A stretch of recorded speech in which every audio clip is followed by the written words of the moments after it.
Pada video kali ini kita akan belajar kelas 5 tematik, tema 5, subtema 1, komponen ekosistem pembelajaran 1.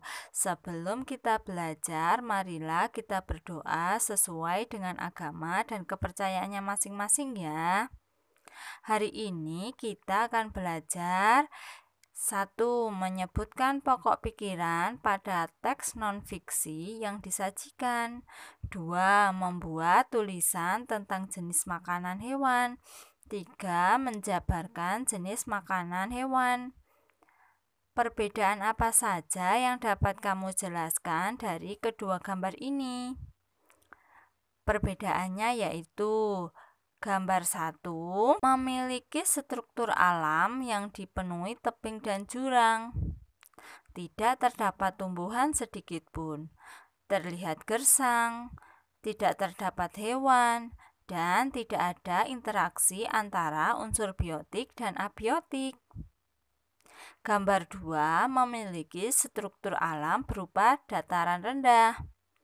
Terdapat pepohonan dan rerumputan yang hijau. Terlihat subur, terdapat berbagai macam hewan, dan terdapat interaksi antara unsur biotik dan abiotik. Udin sangat gembira hari ini. Ia baru saja mendapatkan kiriman hadiah dari bibinya di kota. Sebuah buku pengetahuan bergambar. Ia pun tak sabar ingin menunjukkannya kepada teman-temannya. Hai kawan-kawan, aku punya sesuatu yang ingin kutunjukkan kepada kalian. Apakah itu, Udin? Kelihatannya sesuatu yang menarik. Tentu saja, aku mempunyai sebuah buku pengetahuan bergambar. Bibiku mengirimkannya untukku. Wow, itu benar-benar menarik. Apa isi bukumu itu, Udin? Buku ini tentang berbagai jenis ekosistem di dunia. Di dalam buku ini ada berbagai jenis hewan khas yang hidup di tiap-tiap ekosistem. Apakah ekosistem itu, Udin? Dapatkah kamu menjelaskannya untuk kami? Menurut pendapatku, lebih baik kita baca saja buku ini bersama-sama. Selain memuat gambar-gambar, buku ini juga memuat penjelasan-penjelasan yang menarik tentang ekosistem. Ekosistem. Semua makhluk hidup memerlukan lingkungan tertentu untuk memenuhi kebutuhannya. Lingkungan adalah segala sesuatu yang berada di sekitar makhluk hidup. Sebuah lingkungan terdiri atas bagian yang hidup, biotik, dan bagian tak hidup atau abiotik. Bagian yang hidup di sebuah lingkungan terdiri atas tumbuhan, hewan, dan makhluk hidup lainnya. Bagian lingkungan yang tak hidup terdiri atas cahaya matahari, air, udara, dan tanah. Cahaya matahari dapat menghangatkan udara, air, dan tanah agar mencapai suhu yang sesuai kebutuhan hidup makhluk hidup. Cahaya matahari juga membantu tumbuhan membuat makanan. Air dan tanah merupakan bagian dari sebuah lingkungan. Air yang turun dalam bentuk hujan meresap ke dalam tanah. Air di dalam tanah ini akan dimanfaatkan oleh tumbuhan yang hidup di atasnya dan makhluk hidup kecil lainnya yang hidup di dalam tanah. Bagian hidup dan tak hidup di sebuah lingkungan saling berinteraksi dan saling bergantung satu sama lain. Interaksi antara makhluk hidup dan benda-benda tak hidup di sebuah lingkungan disebut ekosistem. Ekosistem tersusun atas individu, populasi, dan komunitas. Individu adalah makhluk hidup tunggal, misalnya seekor kambing, seekor burung, dan sebuah pohon cemara. Tempat individu tinggal disebut habitat. Populasi adalah kumpulan individu sejenis yang menempati suatu daerah tertentu. Contoh, di sebuah kolam terdapat populasi ikan, populasi tumbuhan teratai, dan populasi lumut. Sementara itu, komunitas adalah populasi makhluk hidup di suatu daerah tertentu. Contoh, komunitas adalah komunitas sungai dan komunitas padang rumput. Berdasarkan bacaan tersebut, temukanlah pikiran utama dari setiap paragraf beserta informasi yang kamu anggap penting. Tuliskanlah pikiran utama dan informasi penting tersebut di kolom yang tersedia ini ya. Ayo kita temukan pikiran utama dan informasi yang penting bersama-sama ya.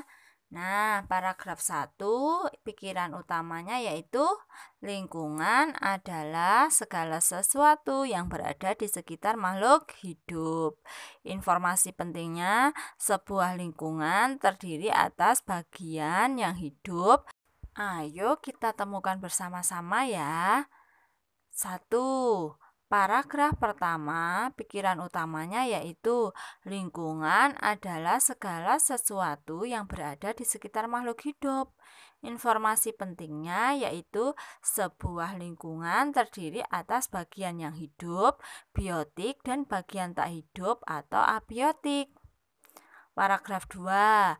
Cahaya matahari dapat menghangatkan udara, air, dan tanah agar mencapai suhu yang sesuai kebutuhan hidup makhluk hidup. Informasi pentingnya yaitu cahaya matahari juga membantu tumbuhan membuat makanan. Air dan tanah merupakan bagian penting karena air yang turun melalui hujan akan meresap ke tanah yang bermanfaat bagi tumbuhan serta makhluk hidup yang berada di dalam tanah. Paragraf 3, pikiran utamanya yaitu bagian hidup dan tak hidup di sebuah lingkungan saling berinteraksi dan saling bergantung satu sama lain. Informasi pentingnya yaitu interaksi antara makhluk hidup dan benda-benda tak hidup disebut ekosistem. Ekosistem tersusun atas individu, populasi, dan komunitas. Paragraf 4, pikiran utamanya yaitu individu adalah makhluk hidup tunggal. Informasi pentingnya yaitu populasi adalah kumpulan individu sejenis yang menempati suatu daerah tertentu. Komunitas adalah populasi makhluk hidup di suatu daerah tertentu. Udin senang dapat berbagi pengetahuan bersama dengan teman-temannya. Ia pun mulai melihat lingkungan di sekitarnya. Ada banyak hal di dalam buku yang dibacanya, ada di sekitarnya. Benda hidup dan benda tak hidup, manusia, hewan, serta tumbuhan, semuanya saling berinteraksi di dalam ekosistem. Ia pun ingin tahu lebih dalam tentang dunia hewan. Bagaimana hewan-hewan di setiap ekosistem mendapatkan makanannya? Seperti halnya manusia, hewan juga memerlukan makanan untuk mendapatkan energi. Akan tetapi, hewan mempunyai jenis makanan tertentu, baik berupa tumbuhan maupun berupa hewan lainnya. Bacalah dengan seksama bacaan berikut ini untuk mengetahui lebih banyak tentang jenis makanan hewan. Jenis makanan hewan. Jenis makanan hewan dikelompokkan menjadi dua, yaitu makanan yang berupa tumbuhan dan makanan yang berupa hewan. Hewan yang memakan tumbuhan memilih bagian-bagian tumbuhan yang dapat dijadikan makanan. Ada hewan yang hanya memakan daun tumbuhan. Ada pula hewan yang hanya memakan batang, buah, atau hanya biji tumbuhan. Namun, ada beberapa jenis hewan yang memakan lebih dari satu bagian tumbuhan tersebut. Bagian tumbuhan yang paling sering dijadikan makanan hewan adalah daun. Hewan seperti ulat, rusa, dan zebra merupakan beberapa contoh hewan yang memakan daun. Sementara itu, beberapa hewan menyukai batang tumbuhan. Sapi merupakan salah satu hewan yang menyukai batang tanaman padi dan jagung, sedangkan hewan panda menyukai batang pohon bambu. Bagian tanaman berupa buah juga disukai hewan. Belatung senang memakan bagian dalam buah dan ini seringkali merugikan para petani buah-buahan. Burung-burung menyukai bagian tumbuhan yang berupa biji. Biji padi sering menjadi incaran burung pipit. Biji kenari sangat disukai para tupai. Beberapa hewan memakan hewan yang lebih kecil sebagai makanannya. Hewan kecil ini menjadi mangsa bagi hewan yang lebih besar. Serangga menjadi makanan bagi hewan-hewan seperti katak atau cicak. Tikus menjadi makanan bagi kucing. Demikian juga dengan kelinci yang menjadi makanan bagi burung elang. Setelah kamu membaca teks bacaan di atas, catatlah beberapa pertanyaan berdasarkan teks bacaan dan juga pertanyaan yang berhubungan dengan teks bacaan. Tuliskanlah pertanyaanmu di tempat yang tersedia di halaman berikut ini. Ingatlah untuk selalu menggunakan kata tanya yang tepat dan ejaan bahasa Indonesia yang benar ya. Simpanlah pertanyaanmu hingga kamu menemukan jawaban pertanyaanmu dari kegiatan belajar hari ini. Nah, Bu Anis beri contoh ya. Pertanyaan nomor 1, apa saja jenis makanan hewan? Yang kedua, apa jenis makanan yang disukai panda? Yang ketiga, hewan apa yang menyukai biji kenari? Hewan keempat, mengapa setiap hewan memiliki jenis makanan yang berbeda-beda? Yang kelima, mengapa ada hewan yang memangsa hewan lain? Nah, jawaban dari pertanyaan-pertanyaan tadi yaitu 1. Makanan yang berupa tumbuhan dan makanan yang berupa hewan lain. Jawaban nomor 2, batang bambu. Jawaban nomor 3, tupai. Jawaban nomor 4, karena setiap hewan memiliki ciri khusus yang berbeda-beda, sehingga ciri khusus menentukan jenis makanannya. Jawaban nomor 5, agar keseimbangan ekosistem tetap terjaga. Amatilah hewan-hewan yang ada di sekitarmu, lalu bekerja samalah dengan teman-temanmu untuk melakukan kegiatan berikut. Alat-alat dan bahan yang diperlukan antara lain gunting, kertas, spidol, surat kabar, dan majalah bekas, penggaris, serta lem kertas. Langkah-langkah kegiatannya yaitu 1. Carilah dan guntinglah gambar-gambar hewan yang terdapat di surat kabar atau majalah bekas. Kedua, dengan menggunakan penggaris, buatlah tabel besar pada kertas karton tersebut seperti contoh berikut. 3. Letakkan gambar hewan yang sudah digunting, lalu rekatkan pada kolom pertama tabel dengan menggunakan lem. Tuliskanlah nama hewan di bawah gambarnya. Nomor 4, tuliskanlah nama atau jenis makanan yang dimakan oleh hewan tersebut di kolom tengah ya. Nomor 5, tuliskanlah jenis makanan tersebut, apakah termasuk tumbuhan atau hewan lain. Nomor 6, tempelkanlah hasil pekerjaan kelompokmu di tempat yang mudah dilihat.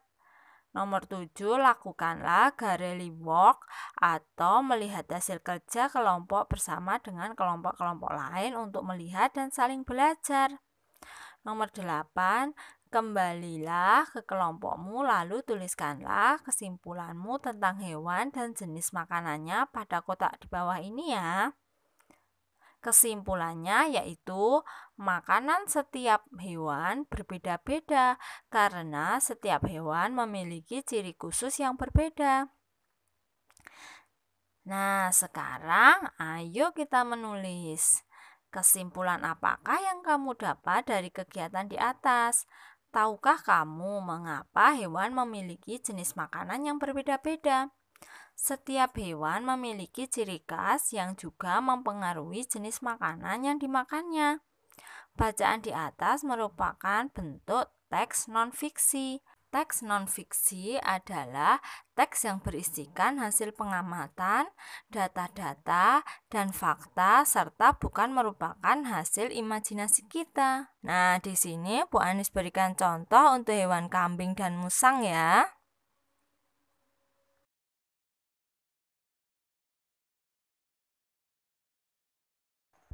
Demikianlah pembelajaran tematik pada hari ini. Jangan lupa klik like, komen, dan subscribe agar kalian dapat berlangganan belajar tematik secara gratis. Terima kasih. Assalamualaikum.